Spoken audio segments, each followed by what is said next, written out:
Anda masih bersama kami dalam Kominfo Newsroom. Pemirsa, negara Timor Leste untuk pertama kalinya bergabung dalam konferensi tingkat tinggi ASEAN. Perdana Menteri Timor Leste Taur Matan Ruak mengucapkan terima kasih kepada Indonesia dan terhadap keanggotaannya Timor Leste serta kepada seluruh pemimpin negara anggota ASEAN yang lainnya.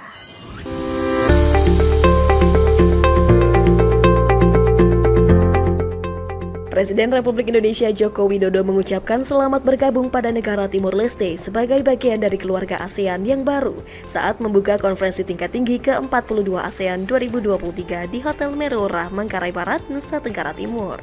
Hadirnya Timor Leste sebagai observer pada konferensi tingkat tinggi ke-42 ASEAN menjadi momentum bersejarah yang akan memberikan dampak positif pada sektor ekonomi maupun sosial. Di kesempatan tersebut, Perdana Menteri Timor Leste pun berterima kasih atas dukungan Indonesia terhadap Timor Leste sehingga dapat bergabung menjadi anggota ASEAN pertama kali hadir dalam perhelatan KTT ASEAN. Pertama, saya ingin menyampaikan terima kasih kepada Yang Mulia Joko Widodo, Presiden Republik Indonesia, Ketua ASEAN 2023, yang telah memberikan undangan kepada saya untuk berpartisipasi pada KTT yang bersejarah ini, dan saya ingin menyampaikan terima kasih kepada semua pemimpin ASEAN atas dukungan dan komitmennya selama ini untuk merealisasikan salah satu tujuan kebijakan luar negeri kita untuk menjadi anggota ASEAN dan bergabung dalam keluarga besar ASEAN dan komunitas ASEAN. Secara prinsipal, pada KTT ASEAN di Phnom Penh pada 2022 lalu, para negara anggota ASEAN telah menyepakati keanggotaan Timor Leste, namun masih harus memenuhi sejumlah kewajiban sebelum menjadi anggota penuh. Setelah bergabung dalam ASEAN, Timor Leste akan tercatat sebagai negara ke-11 yang tergabung dalam keanggotaan ASEAN. Atas kesempatan yang diberikan, pemerintah Timor Leste pun akan menaati tindak lanjut peta jalan yang disepakati bersama-sama dengan anggota ASEAN lain. Kita telah mengambil berbagai langkah yang diperlukan dari sisi kita untuk memfokuskan diri pada mendirikan infrastruktur yang esensial dan juga menciptakan suatu kondisi-kondisi yang diperlukan sesuai dengan peta jalan yang disepakati. Negara-negara anggota ASEAN mengambil sikap tegas dengan bersepakat membuat komitmen untuk melakukan pemberantasan tindak pidana perdagangan orang atau TPPO. Komitmen ini disampaikan langsung oleh Menteri Koordinator Bidang Politik, Hukum dan HAM Mahfud MD. Menteri Koordinator Bidang Politik, Hukum dan Keamanan Mahfud MD dalam konferensi pers usai Asian Political Security Community Council di Media Center KTT ke-42 ASEAN di Labuan Bajo mengatakan bahwa pemerintah negara-negara ASEAN berkomitmen bekerja sama memberantas tindak pidana perdagangan orang. Menko Polhukam menilai, negara tidak boleh memaafkan pelaku TPPO atau pelaku kejahatan berat dengan restoratif justice. Menurutnya, konsep restoratif justice hanya bisa diterapkan untuk tindak pidana ringan seperti fitnah, pencemaran nama baik, hingga penyebaran berita hoax. Menko Polhukam juga menegaskan bahwa kasus perdagangan orang dapat diselesaikan dengan membuat pemetaan masalah mulai dari hulu hingga ke hilir. Menko Polhukam juga menginginkan agar aparat penegak hukum memberikan hukuman yang setimpal bagi pelaku perdagangan manusia. Kita bersikap tegas, pertama antar pemerintah negara-negara ASEAN itu nanti akan membuat komitmen bersama untuk bekerja sama memberantas tindak pidana pencucian perdagangan orang ini.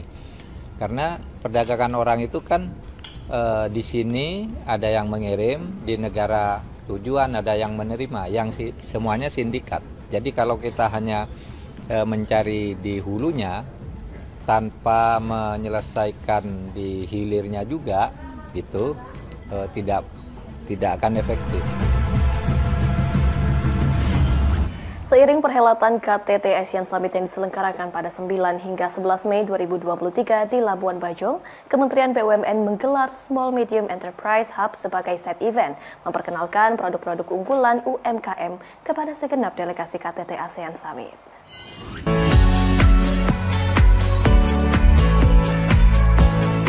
Indonesia kembali dipercaya menjadi tuan rumah dari perhelatan internasional KTT ASEAN Summit pada 9 hingga 11 Mei 2023 di Labuan Bajo, Nusa Tenggara Timur.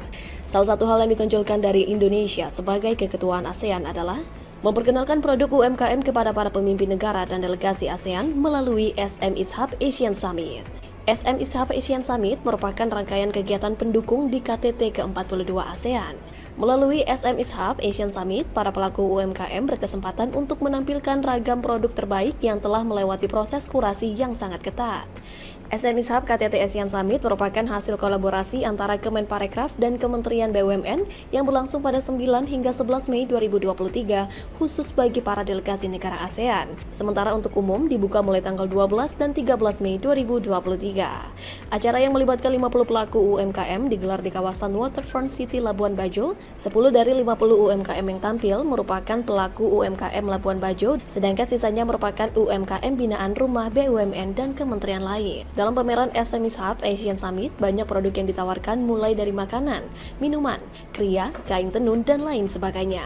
Menteri Erik dalam kunjungannya mengatakan, SMEs Hub Asian Summit merupakan bukti bahwa BUMN siap untuk mendorong UMKM go global dengan pendampingan dan pembiayaan, termasuk melalui pembinaan dari rumah BUMN. Ya, tadi kita melihat ya bagaimana kan kita yakinin UMKM itu merupakan ujung tombak daripada fondasi ekonomi kita.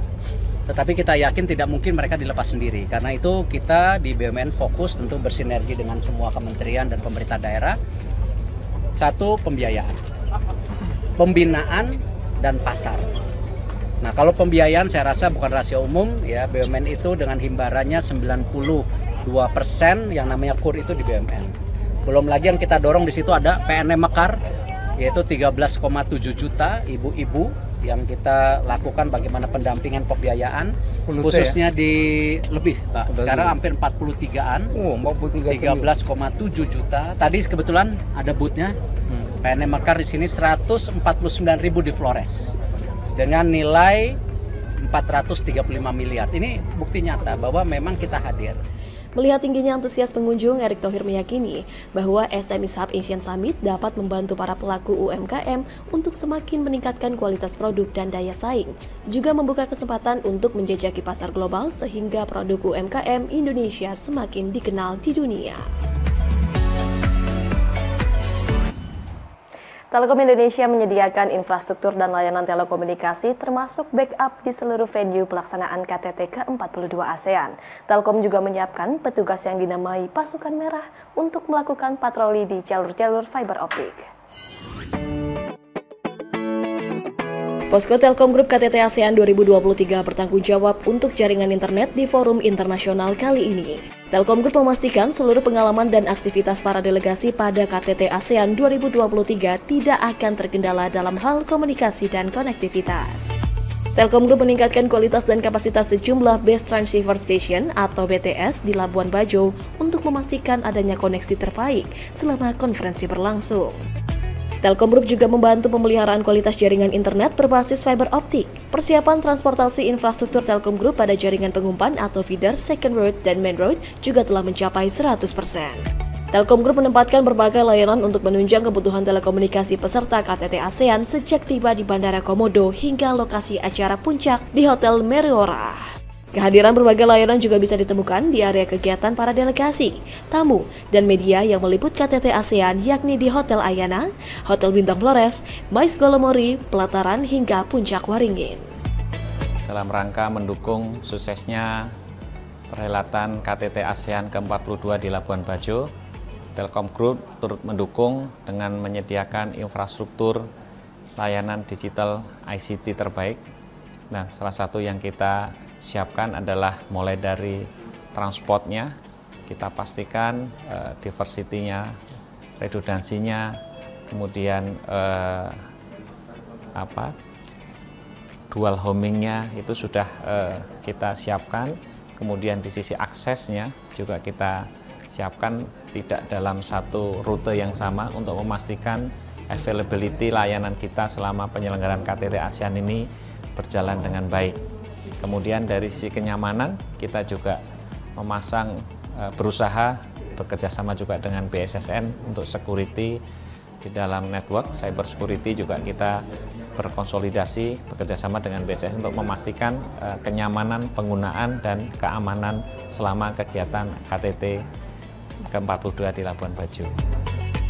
Sejumlah langkah mitigasi disiapkan untuk mengantisipasi ancaman dan serangan pada jaringan telekomunikasi saat helatan KTT ASEAN.